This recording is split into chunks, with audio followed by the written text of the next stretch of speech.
కన్యరాశి వారికి పెద్ద అద్భుతం అనేది చూపించబోతున్నారు. ఈ వీడియో చూడని వారు దురదృష్టవంతులు. అయితే 33 కోట్ల మంది దేవతల అనుగ్రహంతో కన్యరాశి వారి యొక్క జీవితంలో వారు చూసేటటువంటి అద్భుతం ఏమిటి? ఎటువంటి అనుకూలమైన ఫలితాలు అతి త్వరలో వీరి యొక్క జాతకంలో కనిపిస్తున్నాయి? ఈ పూర్తి అంశాలని కూడా ఇప్పుడు ఈ వీడియో ద్వారా తెలుసుకుందాం. కాబట్టి ఈ వీడియోని ఎక్కడా స్కిప్ చేయకుండా చివరి వరకు చూడండి. అప్పుడే మేము మీకు ఏం చెబుతున్నామో పూర్తిగా అర్థమవుతుంది.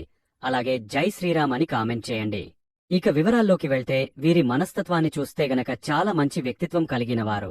అందుకే ప్రజలంతా కూడా వీరి పట్ల ఆకర్షితులవుతూ ఉంటారు.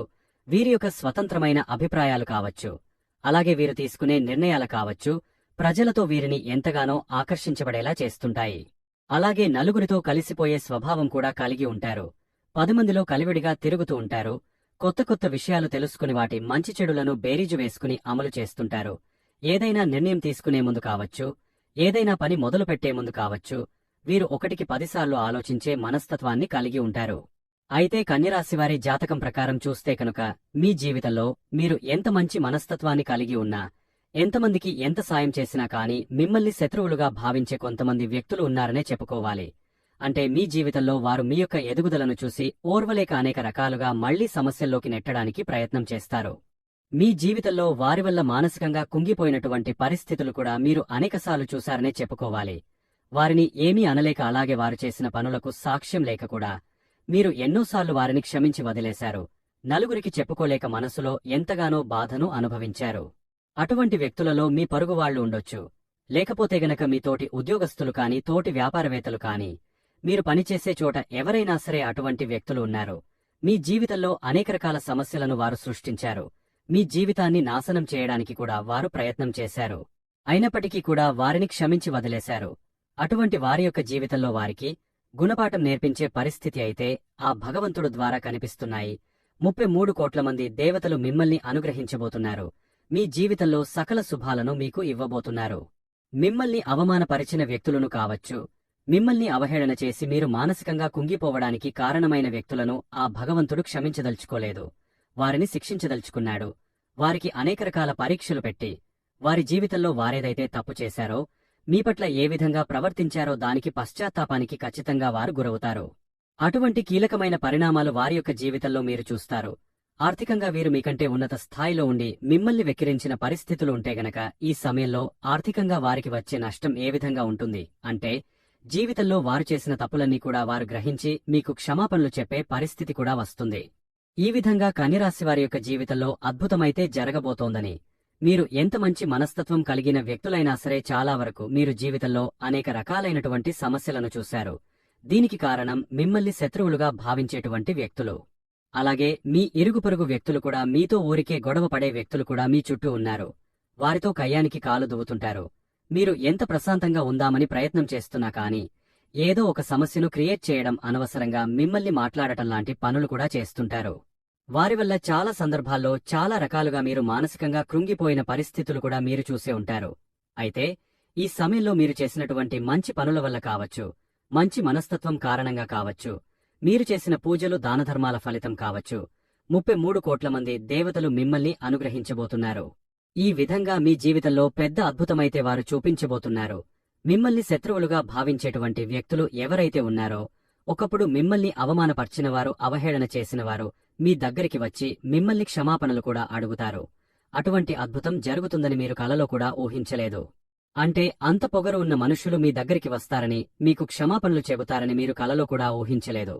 అటువంటి అద్భుతమైతే 33 కోట్ల మంది దేవతలు మీ యొక్క జీవితంలో చూపించబోతున్నారు. ముఖ్యంగా కన్యరాశివారికి ఈ ఒక్క అంశంలో మాత్రమే కాదు, అనేక రకాలైనటువంటి అనుకూల ఫలితాలు అతి త్వరలో వారు పొందుకునే అవకాశాలే కనిపిస్తున్నాయి. మీ జీవితంలో మునుపెన్నడూ లేనటువంటి ఆర్థిక పురోగతిని కూడా మీరు చూస్తారు. వ్యాపార విషయంలో కావచ్చు, చాలా అనుకూలమైన ఫలితాలు కూడా మీకు కనిపిస్తాయి. మీ జీవితంలో మీరు ఇదివరకు ఎటువంటి కష్టాలు, బాధలు, దుఃఖాలైతే అనుభవించారో వాటన్నిటి నుండి కూడా మీకు విముక్తి అనేది లభించబోతోంది. ఆర్థిక పురోగతికి సంబంధించి మరొక ఆదాయ మార్గం కోసం మీరు చాలా రోజులుగా ప్రయత్నం చేస్తున్నట్లయితే గనక ఆదాయ మార్గాన్ని అన్వేషించే క్రమంలో మీరు ఖచ్చితంగా ఒక మంచి నిర్ణయమే తీసుకుంటారు. మిమ్మల్ని మిత్రులుగా భావించేవారు, శ్రేయోభిలాషులుగా భావించే వ్యక్తులు ఎవరైతే ఉన్నారో వారి సపోర్ట్ అనేది ఈ సమయంలో మీకు చాలా ఎక్కువగా లభిస్తుంది. జీవితం మంచి మలుపు తిరగడానికి మీ యొక్క భవిష్యత్తుకు సంబంధించి మీరు మంచి నిర్ణయం తీసుకోవడానికి భార్యకు మద్దతు అనేది మీకు సంపూర్ణంగా ఉండబోతోంది. అయితే ఇదివరకు మీ యొక్క కుటుంబ సభ్యుల మద్దతు లేక సన్నిహితుల యొక్క సపోర్ట్ లేక మీరు ఏ పని చేసినా కానీ ఒంటరిగా చేయాల్సిన పరిస్థితులు అయితే ఉండేవి. కానీ ఇక ముందు మీ యొక్క జీవితంలో ఖచ్చితంగా ఆర్థిక పురోగతితో పాటు సన్నిహితుల నుండి, స్నేహితుల నుండి, కుటుంబ సభ్యుల నుండి కూడా మీకు మద్దతు అనేది లభిస్తుంది. వారి యొక్క సపోర్ట్తో అనుకున్న విజయాలు అయితే మీరు సాధించగలుగుతారు. అలాగే మీరు ఏది సాధించాలనుకుంటున్నారో అది సాధించడంలో వారికి ప్రోత్సాహం కూడా మీకు మెండుగా ఉంటుందని చెప్పుకోవాలి.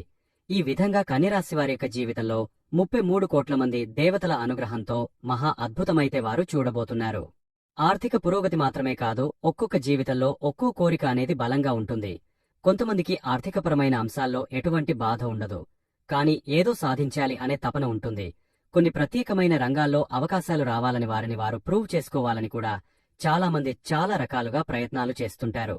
డబ్బు ఖర్చు చేసినా కానీ ఫలితం అనేది ఉండదు. అటువంటి వారి యొక్క జీవితం కూడా అద్భుతం జరగబోతోంది. ఖచ్చితంగా కన్యరాశికి చెందినవారు కొన్ని ప్రత్యేకమైన రంగాల్లో అవకాశాల కోసం ఏ వ్యక్తులైతే ఎదురు చూస్తున్నారో వారు అవకాశాలు పొందుతారనే సూచన కూడా మీ జాతకం ప్రకారం అతి త్వరలో మీ జీవితంలో ఉండబోతోంది అని చెప్పుకోవాలి. అలాగే కన్యరాశివారు ఎవరైతే విదేశాలకు వెళ్లడానికి కూడా చాలా కాలంగా ప్రయత్నాలు చేస్తూ ఆ ప్రయత్నాలు ఫలించక మీరు గనక నిరాశలో ఉన్నట్లయితే మీ ప్రయత్నాలు ఫలించే అవకాశాలు కూడా మీ జాతకం ప్రకారం అత్యధికంగా కనిపిస్తున్నాయని చెప్పుకోవాలి. ఆర్థికపరమైన అంశాల్లో పురోగతి మాత్రమే కాకుండా మీ జీవితంలో ప్రతి అంశంలో కూడా మీరు అద్భుతమైన ఫలితాలు అయితే చూడబోతున్నారు. ముఖ్యంగా మీరు చేసే మంచి పనులు ఏవైతే ఉన్నాయో వాటిని కొనసాగించండి. ఇంకా వీలైతే ఇంకా ఇతరులకు సహాయం చేయడానికి ప్రయత్నం చేయండి. దానధర్మాలు చేయడం ఖచ్చితంగా అపారమైన పుణ్యఫలాన్ని అయితే మీరు పొందుతుంటారు. గోమాతను ఆరాధిస్తే గనక సకల దేవతలను మీరు ఆరాధించినట్లే. కాబట్టి గోమాతను ఆరాధించడం వల్ల సకల దేవతల యొక్క అనుగ్రహం మీకు ఖచ్చితంగా తోడుగా ఉండి మీ జీవితంలో ఎన్నో శుభఫలితాలను అందుకుంటారు. అలాగే ముఖ్యంగా అనాథ ఆశ్రమానికి వెళ్లి వారికి ఒక పూట భోజనం పెట్టించడానికి ప్రయత్నం చేసినట్లయితే, అంటే మీ శక్తి మేరకు కొంతమందికైనా అవసరాలు ఉన్నవారికి ఈ విధంగా ఆహార రూపంలో కావచ్చు, ధనధాన్యాల రూపంలో కావచ్చు, వస్తువుల రూపంలో కావచ్చు, వస్త్రాల రూపంలో కావచ్చు, మీరు చేసే సహాయం మీ జీవితంలో మీకు అనేక రకాలుగా శుభ ఫలితాలను తీసుకుని వస్తుంది. పుణ్యఫలాన్ని మీరు ఖచ్చితంగా పొందుతుంటారు.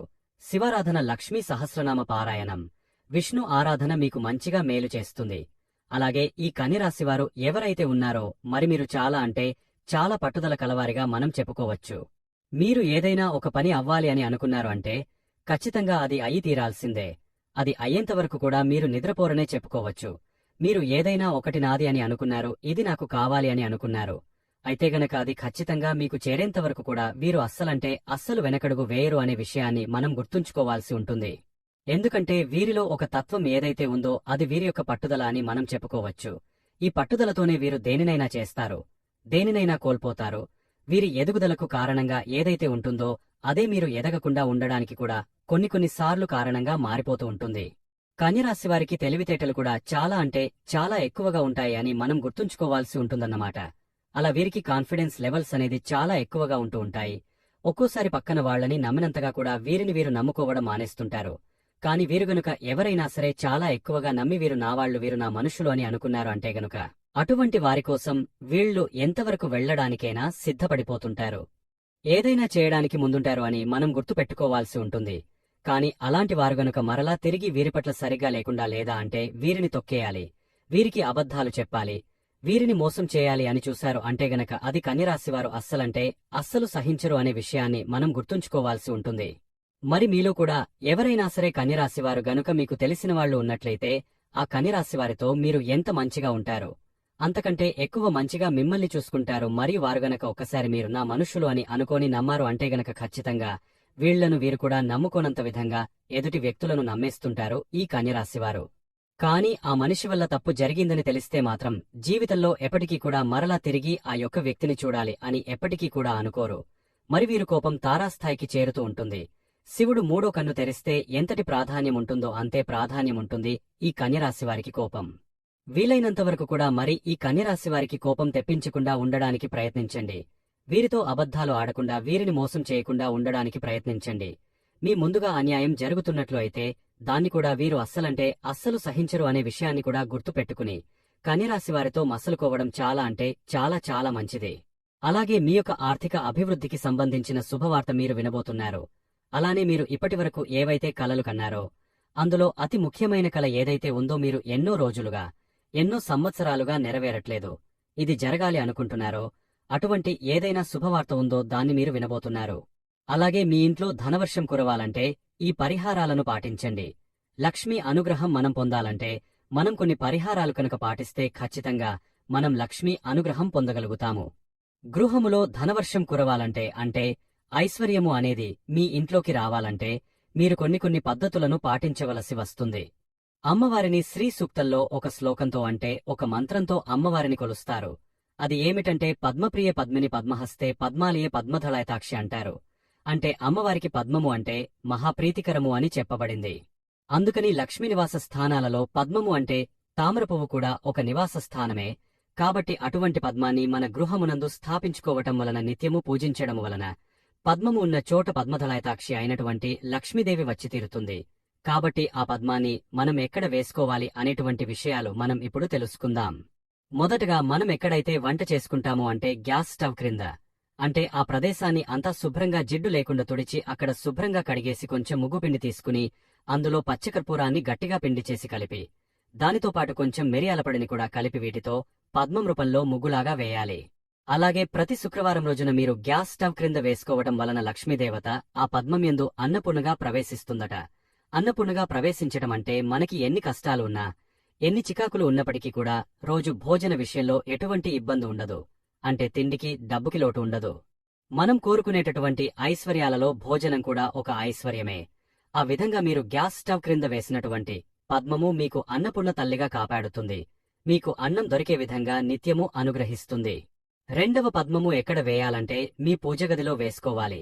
ఎక్కడైతే మీరు దేవుని పెట్టుకుంటారో అక్కడ పద్మమును వేసి అక్కడ కూడా కొద్దిగా పచ్చకర్పూరం వేయాలి. లక్ష్మీదేవికి పచ్చకర్పూరం అంటే మహాప్రీతి. అందుకనే ఎక్కడైనా గుడికి వెళ్ళినప్పుడు అక్కడ ఇచ్చేటటువంటి తీర్థంలో పచ్చకర్పూరం కలిపి ఇస్తుంటారు. అందుకే ఆ తీర్థము పచ్చకర్పూరం వాసన వస్తూ ఉంటుంది. ఒకసారి గమనించి చూడండి. దేవతలకు పచ్చకర్పూరం అంటే మహాప్రీతి. అందుకనే చక్కగా పద్మమును ముగ్గుగా వేసి పచ్చకర్పూరం వేయండి. ప్రతి శుక్రవారం ఇలా చేయాలి. ఇక మూడవ పద్మమును మీ గుమ్మంలో సాయంత్రం సమయంలో వేయాలి. అలా వేయటం ద్వారా లక్ష్మీదేవి పద్మము ఎక్కడ ఉంటే అక్కడికి ఆవాహన అయిపోయి లక్ష్మీదేవి వచ్చేస్తుందట. అందుకని ఇంటి గుమ్మం ముందు సాయంత్రం వేళలో కల్లాపి చల్లి పద్మమును వేయటం వల్ల మీరు ఐశ్వర్యమును పొందవచ్చు. ఇక నాల్గవ పద్మము అంటే ఒక తామర పువ్వును తీసుకువచ్చి ఆ తామర పువ్వును పూజగదిలో లక్ష్మీదేవి ఫోటో ముందు పెట్టాలి. అప్పుడు అమ్మవారు అంటే లక్ష్మీదేవి ఆ యొక్క తామర పువ్వును ధరించడం కోసమని, ఆ తామర పుష్పంలో కూర్చోవడం కోసం మీ ఇంట్లోకి వస్తుంది. ఎప్పుడైతే అమ్మవారు మీ ఇంట్లోకి వచ్చిందో దరిద్రదేవత బయటికి వెళ్లిపోతుంది. ఈ పద్మాలను మీరు ఈ ప్రదేశములలో వేయడం వలన అష్టైశ్వర్యాలను, భోగభాగ్యములను మీరు పొందుతారు. మరి మీరు అనుకున్నట్లు జరగాలని అనుకున్నట్లయితే పాటించాల్సిన నియమాలు, పరిహారాలు కొన్ని ఉన్నాయి. అవి ఏంటంటే ప్రతిరోజు ఉదయాన్నే నిద్రలేచిన తర్వాత స్నానాధికాలు ఆచరించి అవి ముగిసిన తర్వాత ప్రతిరోజు కూడా మనసును దైవం మీద లగ్నం పెట్టి దైవారాధన చేయడం అనేది చాలా అంటే చాలా ఉత్తమం. ఇలా చేయడం ద్వారా దైవ సహాయం ఎల్లవేళ మీపై ఉంటుంది. మరి అంతేకాకుండా ప్రతి శుక్రవారం కూడా దుర్గాదేవిని ఎర్రటి పుష్పాలతో పూజించడం మరియు దుర్గా సప్తశతి చదవడం అనేది చాలా అంటే చాలా మంచిదే. ఇక కన్యరాశివారి వారి గురించి తెలుసుకున్నారు కదా. ఈ వీడియో కనుక నచ్చినట్లయితే లైక్ చేయండి. అలాగే జై శ్రీరామ్ అని కామెంట్ చేయండి.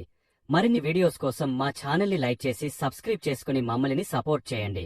అలాగే పక్కనే ఉన్న గంట సింబల్ని ప్రెస్ చేయండి. ధన్యవాదములు.